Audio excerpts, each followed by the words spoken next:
Jangan menganggap bahwa pergantian tahun hanya sekedar peralihan dari tahun 1446 Hijriah ke tahun 1447. Wa fi anfusikum afala tubsirun, kata Allah. Di dalam diri kalian apa kalian nggak memperhatikan? Lo perubahan tahun kan juga perubahan di dalam diri kita. Iya. Ketika Abu Bakar mengatakan, aku menangkap pesan yang disampaikan ayat ini bahwa kita akan ditinggalkan kekasih kita Rasulullah Sallallahu Alaihi Wasallam. Aku masih butuh Rasulullah di tengah-tengah kita. Sahabat semua menangis sampai disampaikan berita ini oleh Sayyidina Ali radhiyallahu an kepada Rasulullah, dan Rasul membenarkan apa yang disampaikan Abu Bakar. Jadi firasatnya Abu Bakar tentang wafatnya Rasulullah Sallallahu Alaihi Wasallam itu diaminkan oleh Rasulullah Sallallahu Alaihi Wasallam. Akhirnya dia masuk dari, wallahu a'lam, tidak dijelaskan dalam riwayat apakah dari jendela atau dari mana. Yang penting Sayyidina Umar masuk ke dalam rumah itu. Betapa terkejutnya Sayyidina Umar ngelihat ada kakek yang sudah tua renta duduk dengan santainya di hadapan dia seorang perempuan yang sedang bernyanyi dengan pakaian yang tidak pantas dipandang mata.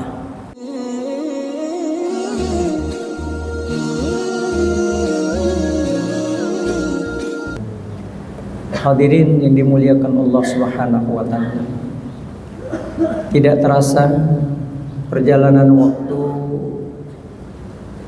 sebentar lagi telah menghantarkan kita mengakhiri tahun 1446 Hijriah. Dan kita akan segera memasuki tahun 1447 Hijriah. Secara matematik mungkin umur kita bertambah, tapi hakikatnya umur kita sesungguhnya berkurang.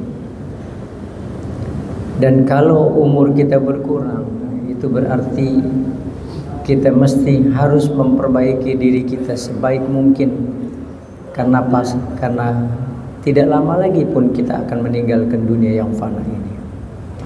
Maka Rasulullah Shallallahu Alaihi Wasallam mengatakan dalam satu riwayat, man kana yaumuhu khairan min amsihi fahuwa rabihun. Siapa orang yang hari ini hidupnya lebih baik, makanya jadikan momentum perubahan tahun 1446 Hijriah ke 1447 sebagai momentum perubahan di dalam diri kita agar kita senantiasa muhasabah. Jadi kata Nabi, orang yang hari ini hidupnya lebih baik dari hari-hari yang telah dilaluinya, sungguh orang itu beruntung di sisi Allah. Wa man kana yauhu misla amsihi fa huwa maghbun. Orang yang hari ini, kata Nabi, hidupnya sama aja, nggak ada perubahan sedikit pun, maka sungguh orang itu merugi. Apalagi wa man kana yaumuhu syarran min amsihi fa huwa mal'un.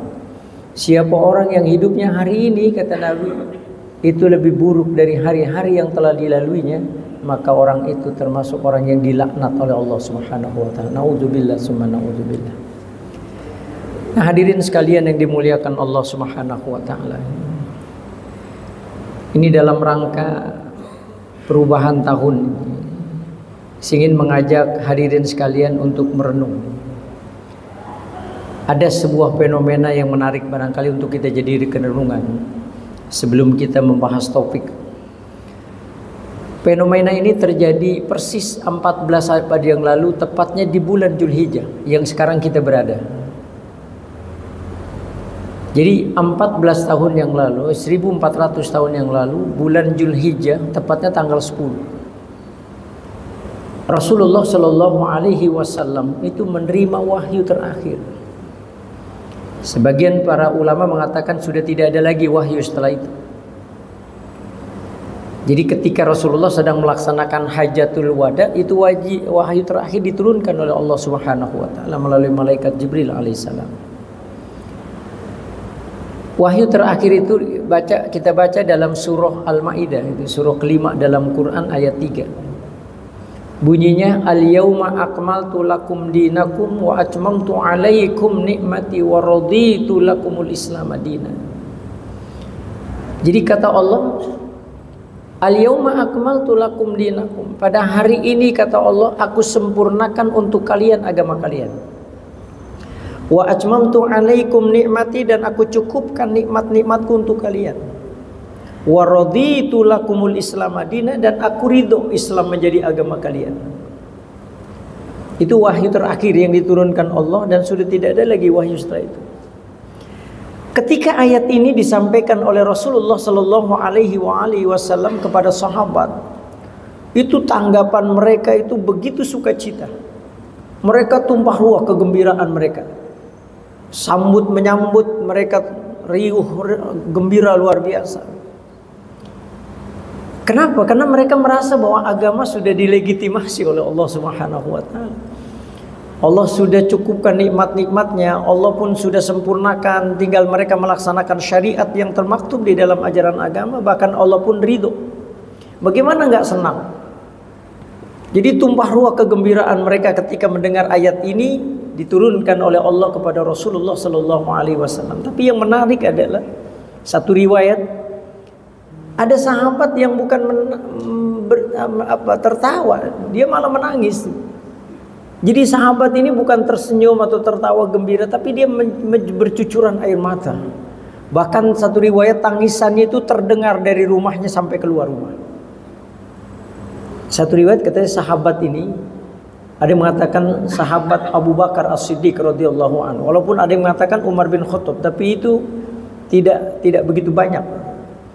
Ada yang mengatakan Sayyidina Abu Bakar As-Siddiq yang menangis itu. Karena Sayyidina Umar sampai beliau itu nggak paham, nggak yakin kalau Rasulullah itu bakal meninggal. Nah, ketika Abu Bakar menangis gitu, ada sahabat yang memberanikan diri itu, mempertanyakan kenapa Abu Bakar menangis.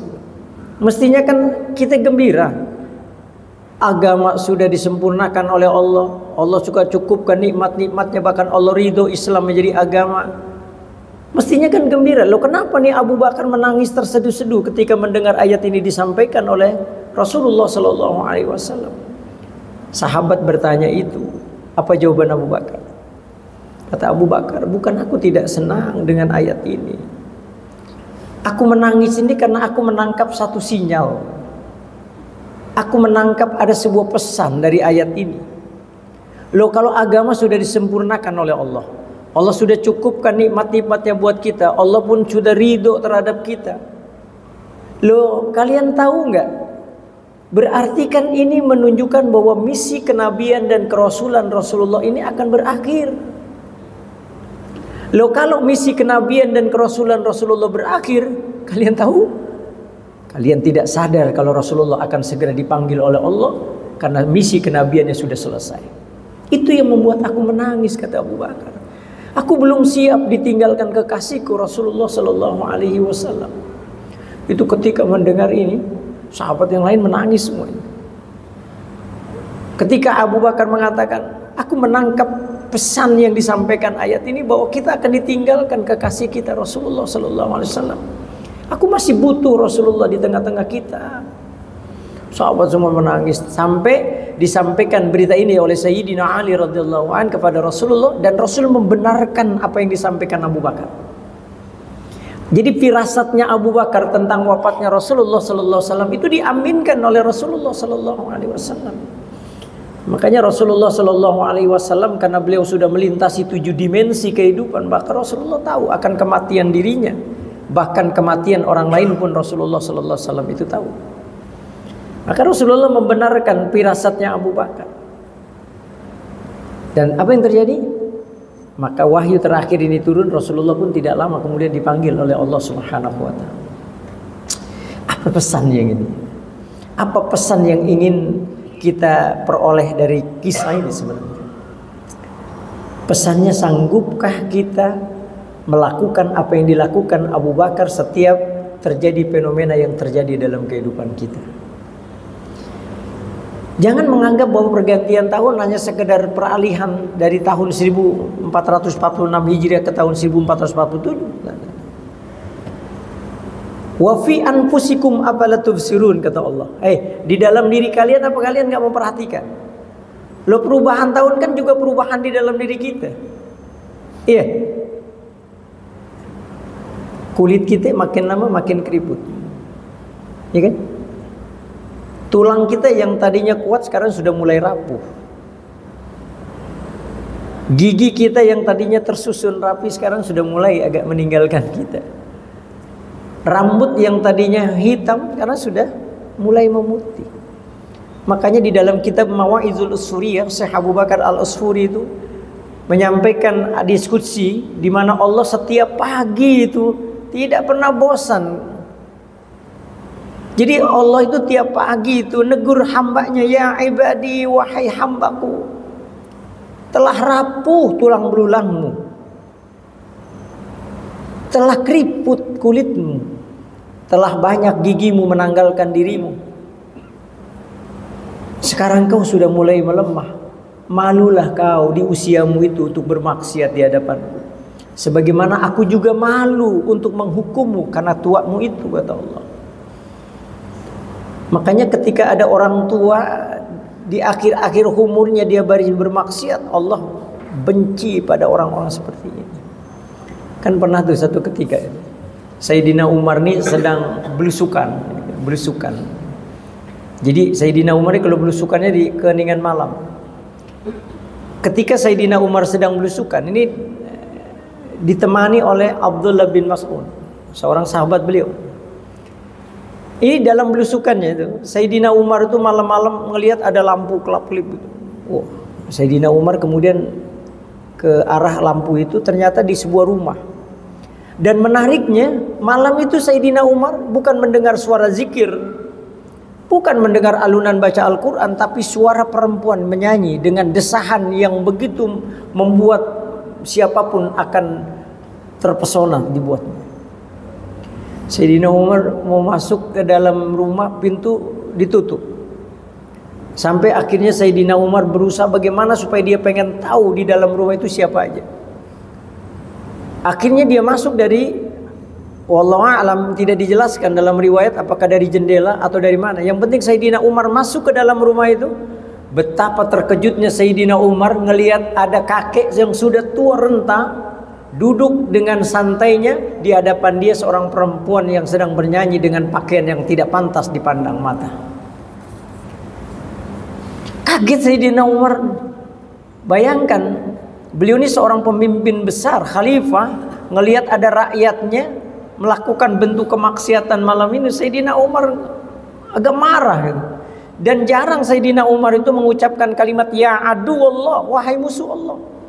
Tapi ketika dia lihat ada kakek tua yang bermaksiat malam itu, Sayyidina Umar sampai mengatakan ya adu Allah, hai musuh Allah, kau sudah tua renta, tapi kau masih saja bermaksiat di hadapan Allah. Tidak malulah engkau dengan Allah Subhanahu wa ta'ala, yang mestinya kau bertahajud di malam ini, tapi kau lumuri hidupmu dengan kemaksiatan.